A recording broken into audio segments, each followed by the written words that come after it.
Hello and welcome back. Jake from the Entrepreneur Ride Along here, and today we are diving into part 6 of the online business case study. This is season 1 of the case study about my business, AssociatePI.com, walking through from start to finish how I started this business in the insurance industry. In part 6 today, we're talking all about automation. So this is how I scaled up this business and basically set on autopilot. It is truly passive income at this point in time because I did all the work up front. Now, up front, it was hours and hours of work, writing courses, creating content, blogging. But right now, I maybe do 5 hours a week at most on this business because it is entirely automated to the point where people find me, join my email list, buy my products, pass their exams, leave reviews, and then buy their next course, all without me doing anything, without me touching a single button. Maybe a little customer service here and there if somebody has a question on their study material, but that's it. I spend a couple hours a week answering emails, and that's all I'm doing. So today we're talking about automation.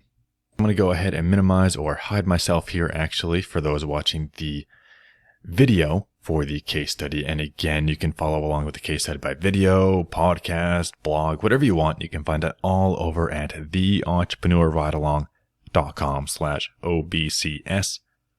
That's where you can find all the seasons for the online business case study, all the seasons that I've published there, and all the parts to season 1 here about Associate PI.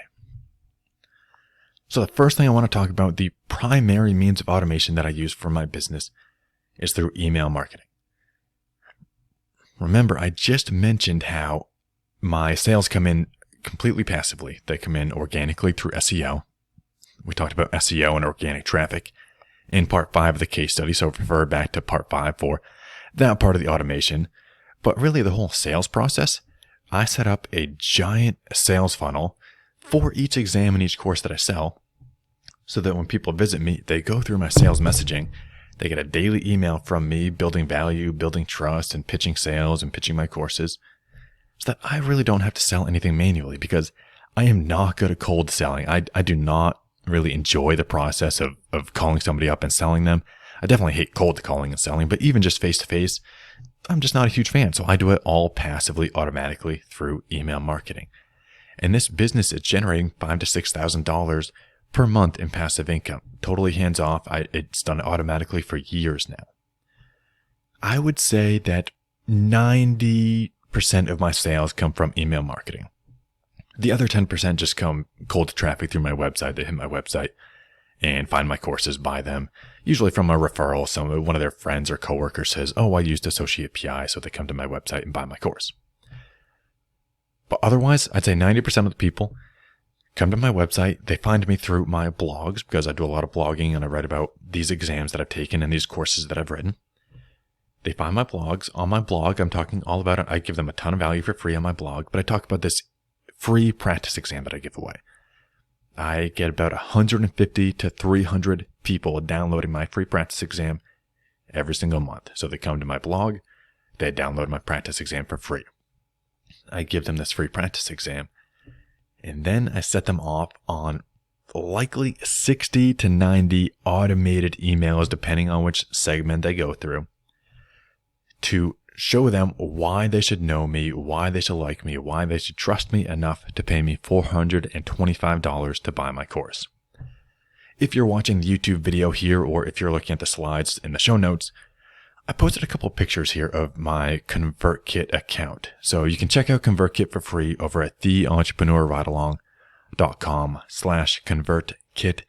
It's the email platform that I use. I've used Aweber, MailChimp. I've tried other tools. In around 2017, 2018, I switched over to ConvertKit, and I'm never looking back because it is exactly what you need for segmentation. It's the most professional platform for selling email automation and for solopreneurs like us. So ConvertKit's what I recommend. That's where you can check it out for free and get a free trial. But I posted some photos here of the back end of my ConvertKit account, and you can see here one of my intro emails that says just like a engagement email where I send out say, "Hey, CPC 500, I'm here to help. I passed my exams." You can read through it in the slides, but it's basically encouraging people and telling them this is the second email that they receive actually. They receive a free practice exam because that's what they downloaded. I email that to them and they get their email. They open up their free practice exam. A couple minutes later, they receive a new email. I think it's like 5 minutes later, and it just says, "Hey, I'm Jake. I'm the one that gave you this free practice exam. Here's why I'm the one helping you pass your CPC 500 exam." And I tell them, "Oh, I passed my exams. I passed it a couple years ago. Here's what I found difficult." And I show them my expertise. And then I say, "I'm going to help you pass this exam. It's now my mission to help you pass this exam. I'm going to help you over the next 10 days with these 10 items." I give 10 bullet point items. Like, I'm going to give you free access to my course. I'm going to give you I'm going to tell you what's the most difficult part, the most important part. I'm going to show you some sample questions. I'm going to tell you everything you need to know about this exam for free. Basically, it's my way of saying, I'm going to email you every single day, but you want to open my emails because I'm going to help you pass your exam. And you can see in these other screenshots here, you can see how many segmentations I have set up and individual email sequences and series here. It looks really, really complicated when you're looking at my screenshots here. I'm telling you, it's not. Basically, I just broke it up into a couple segments where you get on my email list, you get one email. That's the free practice exam. That's one sequence of automated emails. Then you move over to the next sequence, and then that next sequence is like 5 emails long, and I'm just saying, "Hey, I'm Jake. Here's some stuff about me. Here's some basic introductory stuff that you need to know about this exam before you start studying." That's like 3 or 4 or 5 emails at most. And then you get on this email sequence that's about maybe 15 to 20 emails, and that one is, I would say 10 to 15 of those emails are value add emails, meaning I'm telling you what, like, an important topic about the exam, what's difficult on this exam, what's important, what questions do you need to study, what definitions do you need to memorize. So actionable items that provide value to the subscriber. In those emails, I am linking to my website and my blog. In my email signature, I'm linking to my online courses. I have a little signature there that basically just says, sign up if you're ready to start studying. Here's the course you need to use with a 99% pass rate and money back guarantee. For the purpose of those blogs, those value blogs, I'm giving you information to help you pass your exam, to show that you can trust me as an expert. And I'm linking to my website so that you check out my website where you can also see my courses and you can see everything else that I'm doing over there. But I want to get you from my email to my website because that's where you can buy my courses. Also mixed in there is, I would say, 5 to 10 sales emails. Some of them are hard sales that are saying, "Hey, buy my course today. Hey, here's, in case you didn't know, here's my online course. Hey, I've got a 99% pass rate." Some of them are subtly selling things like, I'm giving value in the email, and I say, "Here's how you pass your exam in just 2 weeks of studying." I give a preferred study schedule. It's what I use. And then I say, "Oh, I worked this into my online course. This is straight from my online course." A link to the course. Or I send them a free practice exam question in the email. Question, multiple choice answer options, and I give them the answer at the bottom. And I say, "Hey, this is copied right from my course," and I link it to the course. So you can see how I'm subtly selling, talking about my online course. I just want to warm people up, let them know I'm an expert on this topic. I've helped thousands of people pass their exams. Oh, by the way, I offer an online course, so you should probably buy it. Now, I made a big change in my email marketing in 2018, and I saw a major improvement in conversion. Now, if you think about this business that I offer, I have 10 online courses. Remember, I showed this in I think it was part 2 of part 5, because I broke it up into 2 parts. I showed all the online courses that I'm selling. For 10 different exams, I offer an online course. For each of those exams, I offer 2 courses per exam. One is the full course, which is, everything you need to pass your exam, study guide, content, the textbook, all that stuff, and practice questions. There's also a smaller course, and the big full course sells for $425. There's another course that's only practice exam questions. Basically, I just took the full course, cut out everything, and kept the practice exam questions. So it's a practice exam only course. That one sells for $200. And what I started doing in 2018 is I started segmenting everybody. I had already segmented them by exam. So what I do is I use Gravity Forms, which is basically, that's exactly what it is. It's a form submission plugin that you can use on WordPress and other websites. I use it with WordPress because it integrates really well, and it syncs with ConvertKit. And if you go to, I think the link is associatepi.com/download. Or if you just go to associatepi.com and you click on the free practice exam button, you'll see what I'm talking about. It's a form, and I ask 3 questions. I say, okay, here, it's basically the landing page. This is where you download your free practice exam.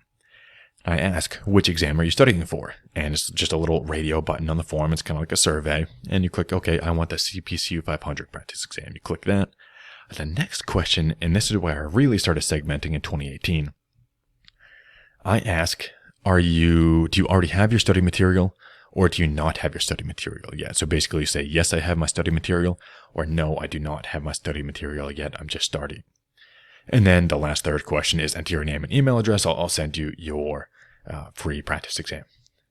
The reason I added that second question is for the segmentation. I want to split people, but depending on their exam, I want to know, do they have their study material yet or not? If they already have their study material, then I'm going to segment them and send them to a sequence that's trying to pitch them and sell them the practice exam course. Because if they already bought a textbook from one of my competitors, they don't need 2 textbooks. You just don't. It's a waste of money, and nobody is going to spend another $400 on my course when they already have a course. They're just here for the free content. But what I found is a lot of people need extra practice exam questions because, not to brag, but I write the best practice exam questions in the industry. Everybody else, they offer like, I don't know, maybe 50 questions with their course, and they're not really good. Their practice questions basically are asking you, what's the definition of this? What's the definition of that? My questions are formatted like the actual exam. They're case questions. They make you, they put you in the shoes of an underwriter and make you answer this case as if you're an underwriter on the scene. And that's how the exam questions are formatted. So my questions are just better because I wrote them like the real exam. And that's what people love about my courses.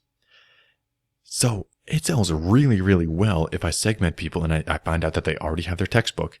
Great. You just need practice exam questions. And I put a lot of copy behind that to support that reasoning. I say, hey, I know you already have your course, but you probably need to take at least 300 practice exam questions. And here's why. Here's the type of questions you're going to see. Check the course that you're studying because I bet it doesn't focus on this type of question. And I have a 30-day email sequence, depending on what they answer, that splits them out by if I want to sell them the full course or the practice exam course. And I'm using specific unique language, selling those 2 products, and a specific unique language for the exam that they are taking. So you can imagine I sell for 10 exams and I sell 2 courses for each exam. So I have 20 different potential sequences and trails that I could send them down. Now, there's a lot of carryover, a lot of duplication because some of it is simply I have the same template and I just change the information out and copy it from a blog and say, okay, what's the most difficult topic of this exam? And I just plug it in for the CPCU 500 or 520, depending on what exam they're taking. So it's not like I really wrote 30 emails for each of the 20 email sequences. A lot of duplication. But what's great is the marketing emails within there are speaking specifically to that person and specifically to their unique challenge. So studying for the CPCU 500, already have my study material, just need more practice exam questions. Great, you're segmented on that list. I'm speaking directly to you. And it really helped with conversion. I would say before doing the segmentation, I would once in a while sell a practice exam course, maybe 1, 2, or 3 per month. After doing this, I started selling maybe 10 to 15 practice exams per month because this really showed people that, hey, even if you already have your study material, I'm still here to help. I have this course that's just for you. And so the segmentation really helped me sell more of these practice exam courses, which are essentially free for me to create because it's the same course that I already sell. I'm just chopping it in half and making it and only selling the practice exam questions. Another strategy that I use is I send out a broadcast email every single Monday. So that's once a week. And actually, I really do it like once a month because I'll schedule them out for 4 days in a row. I will send out a manual email that I type out, and I'm talking about something current, some live event. Usually I'm using the testing windows because there's testing windows. Every quarter, the testing window opens up for 2 months and closes for 1 month. So I use that as a way to show people that I'm writing a real email that day. It's not automated because, like I said, about 90 emails in a row are automated because they go through all these sequences. And then if they don't buy, they go through the sequence that I just send them basically everything that I have. And I just give them a ton of information. And I try to get them to sign up for the next exam too, because I know that they probably passed their exam. So I give them some automated emails to say, hey, did you pass yet? If so, go back here, click a new button, download your next free practice exam. And that sends them off on the next sequence for that specific exam. But if they don't do that, they don't buy. If they buy, they get sent on a sequence that's an onboarding sequence to use their course, and I give them a bunch of value and an upsell to buy their next course.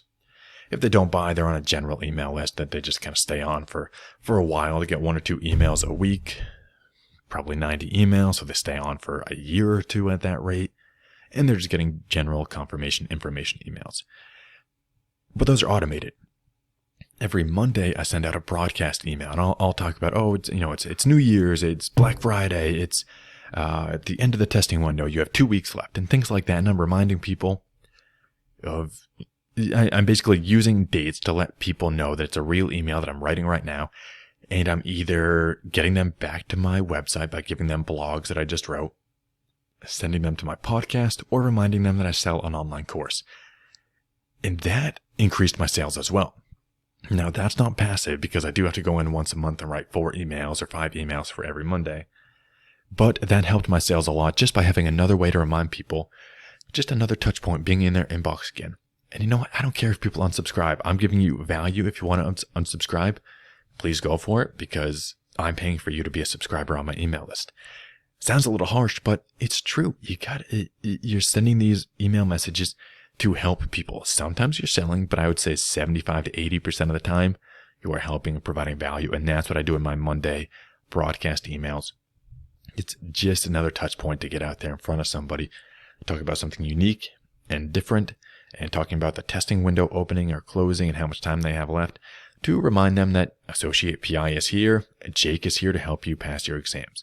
So that's what I'm doing with email marketing. And you can see it took a little while to build this up. I built it up over a couple of years as I released each exam. Had to write new sequences, had to write new courses, and then new sequence to go with that course. But now it's completely automated. Sit back in the background. I tweak it once in a while as I'm testing new strategies and things, but otherwise, hands off, email marketing runs automatically in the background. So that's why I highly, highly, highly recommend using email marketing as a way to convert your website traffic into leads into potential, into customers. And that's what email marketing does. And it's all automated. So that's email marketing. That's one facet of the automation that I've applied in this business. One thing that I've started applying recently, this just started in 2020, is I started hiring people to help me write my courses. In part 5 of this case study, I talked about how releasing new courses is a main revenue driver for me. The more courses I sell in this niche, because it is niche, it is a niche, there's not a lot of other competitors here. So the more courses I offer, the more ground that I cover, the more clients I'm going to get, even if it's just an extra 1 or 2 sales per month by writing a new course for a new exam. That's an extra $800 to $1,000 per month with the price of my courses. So that's how I'm generating extra revenue, and that's how I'm scaling this business. The problem is it takes me anywhere from 3 to 6 months to write and publish a course. On average, I would say it's closer to 6 months. So in 2020, there was a big change. During the pandemic, the association that administers these exams, they changed up the way that they administer the exam. It used to be you show up in person and take your exam at a Prometric testing center. In 2020, with everybody at home and quarantining, they switched their platform so that you could take your entire exam online from a computer at home. With this, they also published a whole series of online courses. They used to be mostly textbooks. They had these really junky online courses, but that's why everybody was using me, because I was the online course, had a nice professional platform. The main organization offered textbooks, and they administered the actual exam and certification. Well, 2020 things changed, and they actually got online. They created their own online platform, and with this platform, they started offering the ability to take your exam online at home. And when they moved their platform online, they changed basically every exam. They removed some content and added some new content. So all the exams changed slightly. So in 2020, one of my big projects was I had to go back through and rewrite 8 courses. 8 out of my 10 courses had changed. The whole course didn't change, but there was maybe a chapter or 2 here, 2 or 3 chapters there.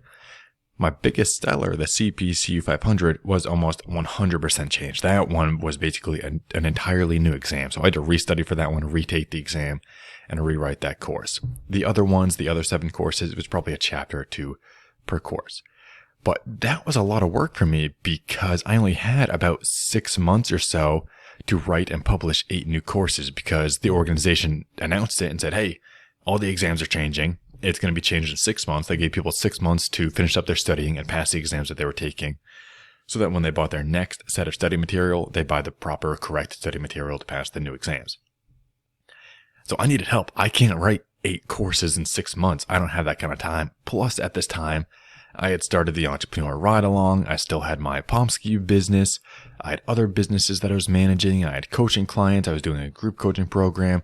And I was getting married. So like all of that going on at once. And we're buying a house. So everything happening at once in life. I needed help. Now this is something that I use today. And going forward, I'm going to continue to use. I started hiring ghostwriters to do the first pass of writing my courses.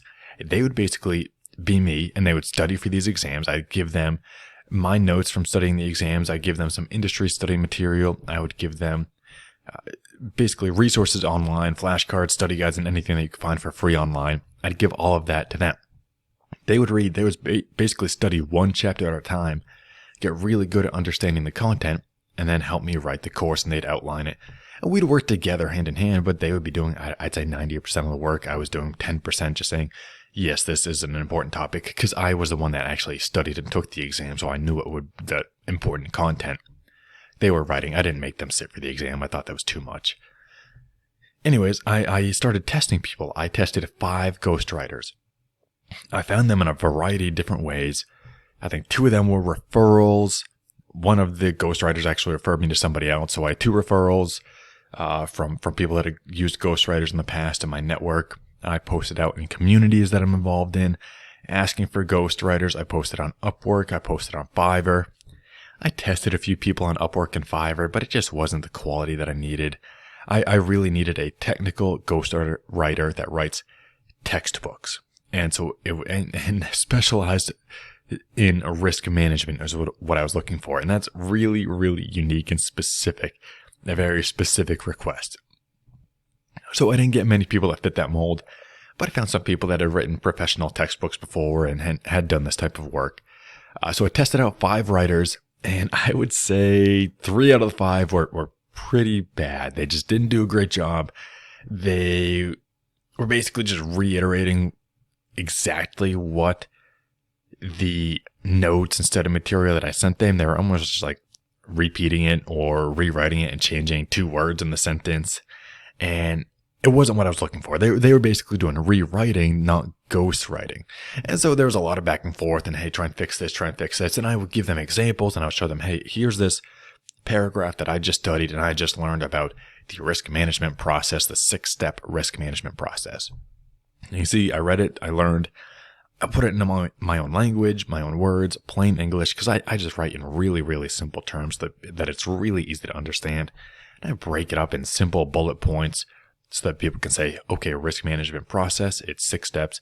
Here's the 6 bullet points I need to know. 3 out of the 5 ghostwriters just couldn't get there. They weren't good fits, so I paid them. They went on their way. One ghostwriter was pretty good, and then I am now working with this one guy named Greg, and he is my ghostwriter working on all my courses now. I pay him $150 per chapter, so it's about $1,500 per course. So it's a big investment, but if you think about it, if I sell 4 or 5 courses for $400 each, that pays for itself. To put this in perspective, I hired Greg to write this new course, the ARM 400 course. I'm writing courses for this new certification that I'm pursuing and launching on my website. I'm writing the courses to help people pass these exams. I think I mentioned this in a previous episode of the case study. Anyways, what I did is I went out to my email list and I pre-sold this. I spent a month, probably sent 10 emails over the course of the month, telling people I'm going to be writing and publishing, or Associate PI, I didn't say it was me, I said the company, is going to be writing and publishing the ARM 400 online course. You can sign up now for $200. It's going to be $400 when it goes live. It's going to go live. I said I put a date 3 months out. I think I started emailing in January or February, and I said it would be published by the end of March. I pre-sold that course and generated $6,000 in revenue in people that pre-bought that course, knowing that I hadn't even written the first word yet. $6,000 worth of revenue. 30 people bought the course for it to be published 3 months from now. Generated $6,000 in revenue. I turned around and paid Greg $1,200 because I think it was around 8 chapters, $150 per chapter.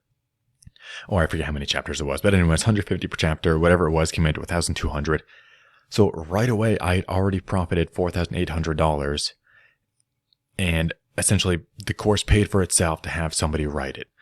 And now this is my plan going forward, to write 10 new courses. Greg and I are just going to repeat this process. I'm pre-selling a new course now. The ARM 402 is what I'm working on. Basically, Greg goes in, he does the first pass, he takes my notes, takes all this information that I give him, and he does the first draft. He writes the first draft as if he was me. He studied my courses. I showed him how I write. He's really good at kind of replicating how I write and how I think.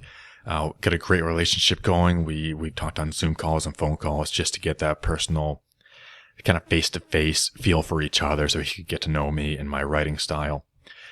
I did some samples for him. I took some work from courses that I had not written courses for, so exams that I had written courses for. And I showed him, I would write a chapter or two. I'd show him, here's 2 chapters of raw notes that I took while studying. And just literally my handwritten notes, scratching things down, a bunch of links pulled in from the internet of where I found good information. Because to study for these exams, oftentimes you need to go to websites like Investopedia or Quizlet and these other websites out there that have people publishing information and definitions related to risk management in the insurance industry so that you can get an understanding for how processes work, like the risk management process, like I was talking about. I might know the definition of that. I might know the 6-step process, but I go out and Google risk management process examples because I need to see some real life examples, because that's what's going to help me on the exam, is knowing how it's applied in real life, because that's how the question is formatted. So a bunch of that just aggregated together in a Word document, basically, and Greg would take it and dump it all into a Word document, write it up in his own language. Then I would come in for the second pass. Basically, Greg does the first draft. I come into the second draft because I've taken these exams and studied for them and passed them. So I add my special personal touch and basically touch it up to make it sound, not to make it sound like, but to make it, I guess, polished and professional for what my value proposition is that I've taken and passed these exams, so I know what's important. So I know what you need to study, and I ensure you are focusing on the most important topics, and I break it down into plain English to help you pass your exam. And that's exactly what we're doing now. We are working on the second course, and we're already lining up the next year, trying to crank out 1 new course per quarter. So over the course of the next 2 or 3 years, we're going to be able to publish 8 to 10 new courses. What used to take me 6 months now takes me about a month, and it's going to get better and better. We're still learning and changing some things, so there still is a good amount of work for me to sit down. I would say for about a month, I sit down about an hour or 2 per day, and I look what Greg has written. I go through, compare it to my notes. I just make sure that everything's in there. Then I go through and add a couple paragraphs here and there per chapter. So maybe each chapter takes me 2 to 4 hours total to go in and add my personal touch and do some rewriting and some formatting. And then I write practice exam questions. I tried outsourcing that. I tried hiring people to write practice exam questions, but just could really never get the right person. That's a tough one because you actually have to take the exam to know how the exams are formatted and how the questions are phrased to be able to write. And you also have to know the content. So you have to know like the right answer and the trick answers and the answer explanation. I'm starting to explore hiring college students or kids just out of college that have taken these exams, because a lot of people take them before they enter the industry. So I'm starting to experiment with hiring some of my students that have been through my courses and people just entering the insurance industry. just as, well, bonus money. Here's an extra $500 to $1,000 if you write these exam questions. So I'm starting to experiment with that, but I'm not sure if it's going to work out. So anyways, I still have to write the practice exam questions. So that's why it takes me about a month to do these courses, meaning that I go in an hour or two on each chapter that Greg writes, add in my special personal touch, and just make sure it's exactly the quality and exactly how I would write it. And then I spend, 3 to 4 hours per chapter writing practice exam questions. And plus I got all my other businesses that I'm managing. So in total, about a month to publish a new course. Greg writes for about a month or a month and a half. And then I get his work. So in total, it's about 3 months to publish a new course. But only a month of work for me, if that. I'm talking maybe 20, 30 hours total per course versus what used to take me 6 months or probably 4 or 5 hours a day, sitting down, studying, writing, memorizing everything, rewriting. I mean, think about writing an entire new textbook is what I would have to do for every single one of these courses. And if you can imagine it, if I printed these would be, 300-page long textbooks. And so if you think about that, writing 300 pages, basically writing a new book every 3 to 6 months, it's exhausting. It's draining if I had to do it all myself. So I'm glad and happy to pay Greg $150 per chapter to crank out a new course. Then I come in and do the finishing touches and practice exams, and we work as a team to publish new courses. So that automation is helping me crank out new courses, which is a major revenue driver and a big priority for me going forward in this business. So that's a major part of the automation that I'm working on. The last and final piece of automation that I have implemented since I started this business is using virtual assistants. All that means, all a virtual assistant is somebody out there that is a freelancer. I pay them per hour or per job. It could be a flat rate per job or $5, $10 per hour, whatever ends up being through the contract, to basically be a team member and work on my team. I spend, and I have been doing this for, I think actually since 2015 or 2016, the really early days of my business, I spend about $300 per month for my team of virtual assistants, which amounts to about 30 to 40 hours per month that I save. That's 30 to 40 hours of work that I would otherwise be doing every single month that my team of assistants handles. So imagine that. I get an extra full week, 40-hour week, an extra one per month to work on higher priority items. Now, my assistants are doing things like data entry, programming my courses, posting blog posts, doing research, uploading things to YouTube, quality assurance, formatting Word documents, simple things like adding buttons to blogs and duplicating sales page and tweaking sales pages. Earlier in this episode, I talked about how I have all of these sequences, multiple email automation sequences for each exam, for each online course that I sell. 20, 40, maybe 60 sequences of email automation. A lot of that was done by my VAs, where I went in and did it once, and then I showed them how to update, take that same sequence, copy and paste it for another exam, set up the automation. I told them which emails to change, how to change it, the wording to use, the links to add. They would go in and create the new sales page and just link it to the new sales page. And they would basically take what I did once and replicate it 20 times. In fact, I once posted 60 blog posts in a matter of 2 weeks by teaching my virtual assistant how to take 5 blog posts that I wrote. It was a series of 5 where I wrote about the most important topic of the CPCU 500, the most difficult topic, the most important exam questions to focus on, and some other things like a study guide and some flashcard questions. So those 5 blogs. I taught my assistant how to do that and replicate it for 8 other exams, taking that same template for those same blogs, and I showed them exactly what sections to change. I gave them a little bit of a voice recording to tell them what to change, and I gave a little video. It took me about 20 minutes to walk them through and say, hey, for these exams, here's what you need to change in each of these blogs. Go into WordPress, copy, change all the SEO metrics, change the headings, change the slug, change all that stuff, change the title. And she did this for 8 other exams and published 60 blog posts in the matter of 2 weeks, which was just a ton of content on my website that jacked up my rankings. My rankings went through the roof because I had a bunch of new content out there on Google. Got crawled by Google and started ranking for these keywords that I wanted to rank for because I taught her how to do the on-page SEO work of plugging in the right keywords in the right place.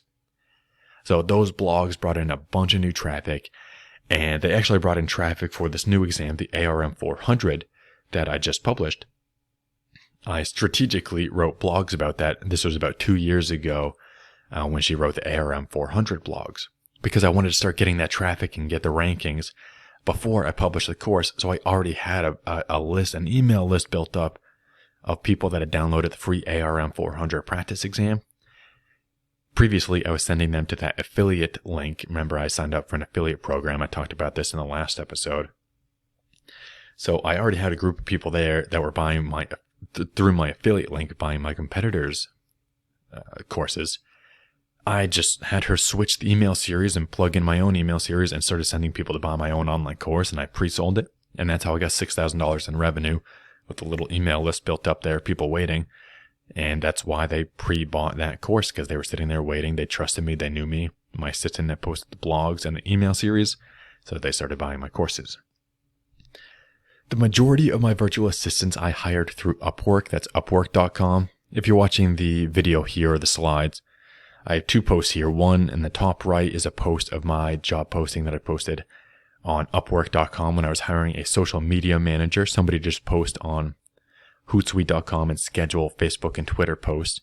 This was for one of my other businesses. And the bottom right, I have a post for a job that I hired through Fiverr.com, Fiverr.com, where I hired somebody to do a one-off job to create podcast artwork for the Associate PI podcast. So Upwork, that's great for ongoing work and hiring a team member. That's where most of my assistants come from. Ranges anywhere from $6 an hour to $12 an hour. Some of my assistants actually started at $4 an hour because one of my assistants was living in Croatia. She was a freshman in college at the time, just looking for a little extra cash. With the exchange rate from the US dollar to Croatia, it was actually higher than the minimum wage in Croatia at the time.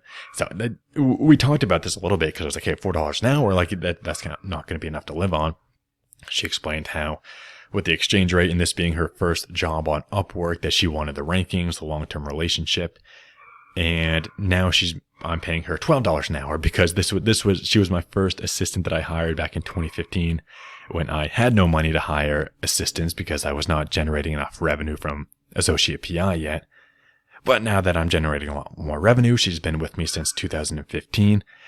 She's being paid $12 an hour, probably get bumped up to $15 an hour because I like to keep giving her raises because I want to keep her on. She's a critical part of the team. I want to make sure she's making more and more money as she grows and takes on new roles in this business. But that being said, you can find help on Upwork.com, $4 or $5 an hour. I'm usually in the range of $6 to $12. This is great for programming online courses. My assistants they created my entire Thinkific website.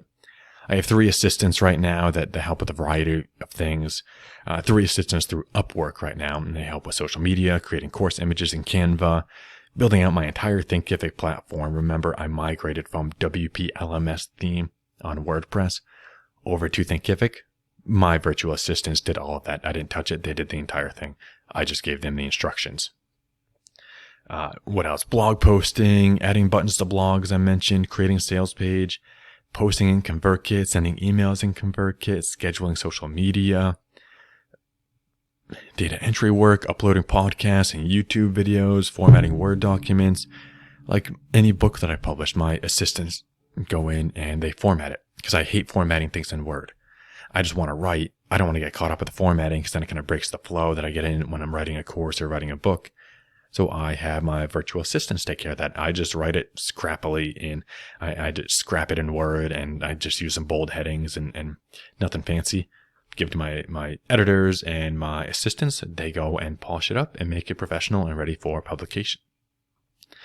So that's Upwork. You can also use Fiverr.com as another one that I use. That one's great for one-time jobs. I'll use it for things like, hey, I just need a quick podcast intro or some podcast artwork. or give me, or logos. Every single one of my business logos came from Fiverr. Literally $5 to create a logo. So don't go paying somebody $500 to design a fancy logo for you. Just use Fiverr. Graphic design, graphic images, and that type of thing is great from Fiverr. That's better for one-off jobs. They're called gigs. You just buy a gig through Fiverr.com, have somebody do a one-off job for you, and then move on. But I keep coming back to the same designers that I like and that I have a relationship with for my new businesses and my new graphic design requirements and requests and new projects. So you keep coming back to them. But if you want a long-term virtual assistant, go through Upwork. And Upwork is like a job posting board. You post on there and people apply, you interview, you have chats back and forth, you post interview questions. You can see my image here on the slides where this was my job posting. You can see exactly my requirements, my interview questions, skills and expertise, details about the job. I mean, it takes 5 minutes to fill out. It's nothing.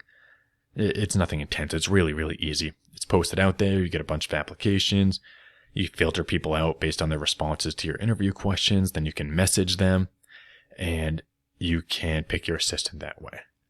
Fiverr, on the other hand, is you are searching for a specific job. So I go to Fiverr.com, and it's spelled with 2 R's, Fiverr.com.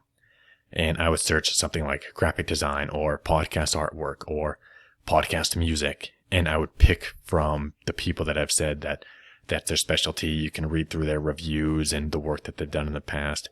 Pick who you want to work with and choose them to do the job for you. And I actually teach all of this in the Entrepreneur Ride Along membership. I did a live presentation on this in the membership. I do once a month. I host a live training with a Q&A at the end. One of the trainings in 2022, I think it was April 2022. You can find this over in the membership under the live training section, the content section of the membership. You can go and access that course for free if you just go to theentrepreneurridealong.com/membership. I give away a free trial to the membership. So go in there for free. And I actually have a course in there in the live training section. You'll find it very easily that teaches you step by step how to go through this process to find the right assistant. First of all, to post the proper application out there on Upwork or use Fiverr, find the right assistant, how to hire them, onboard them, and scale up their work. Because that's what I do. I hire people to just do a basic one task. Hey, just come on and help me with this one simple Word document formatting. Okay, if they did good with that, I give them another task and then another task. And then I grow them into, do you know WordPress? No, let me teach you. Now you know WordPress and you're posting blogs for me. So that's what I teach in this live training. So you can check that out over at theentrepreneurridealong.com/membership is to get free access to that. I will say one other thing I did is I hired an editor. I needed that for my courses. I did that in 2018. That was during that stage that I mentioned in an earlier episode where I was going through a professional redesign. I just needed to polish up my courses. So I hired an editor, and she costs about $1,500 per course to go through line edit, copy editing, the whole deal. Gives me a red line version of my course in a Word document, shows me where all of my spelling and grammatical mistakes were made because I make a bunch of them. But from 2015 to 2018, I did not have a professional editor. So don't think that you can't post a course out there and it can't be, it doesn't need to be perfect. Mine wasn't perfect. I had spelling errors all over the place. And I was selling it to professional employees. People would tell me if they caused some spelling errors, but it was never angry. People would actually just tell me to help me out because I was just being helpful and honest that I was one person out here helping them pass their exams. So they knew Jake was the guy that wrote these courses. He's not a writer by any means. He's just helping me pass my exam because all my courses are text-based courses. So people would let me know from time to time that I had spelling errors here and there. Well, in 2018, when I had to rewrite all my courses anyways, I hired Jen, my editor right now, and she went through everything, every single course. So pretty expensive, $1,500 for 8 to 10 courses that I sell. But it was a worthwhile investment because now all my courses are professional, polished, and I have no problem. I'm not nervous about business professionals going through my course, which they expect a little bit better quality, especially when I increased the price to $425 per course. That basically has to be perfect. So they expected better quality.